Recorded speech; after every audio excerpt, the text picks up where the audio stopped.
కేంద్ర మంత్రివర్గం ఆమోదం తెలిపిన వన్ నేషన్ వన్ ఎలక్షన్ బిల్లుల విషయంలో కీలక పరిణామం చోటు చేసుకుంది.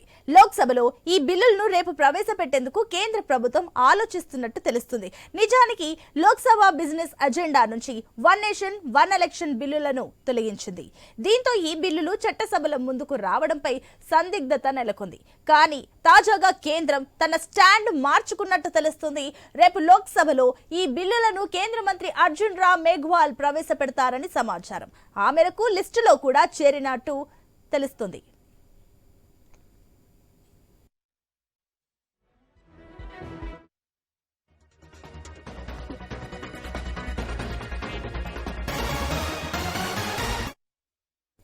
లోక్సభ రాష్ట్రాల అసెంబ్లీలకు జమిలీ ఎన్నికల అమలు కోసం రాజ్యాంగంలో కొత్తగా 82A ఆర్టికల్ చేర్చాల్సి ఉంటుంది. పార్లమెంటు పదవీ కాలంలో మార్పు కోసం అధికరణం 83ని, అసెంబ్లీల పదవీ కాలం సవరణకు ఆర్టికల్ 172ని, ఎన్నికల నిబంధనల రూపకల్పన కోసం పార్లమెంటుకు అధికారం కల్పించే అధికరణం 327ని సవరించాల్సి ఉంటుంది.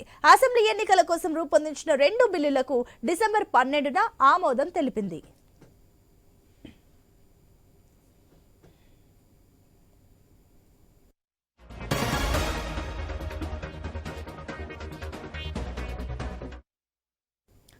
వివిధ శాఖల పద్ధతులకు పార్లమెంట్ ఆమోదం తర్వాత one nation one election bill ప్రవేశపెట్టే అవకాశం ఉంది.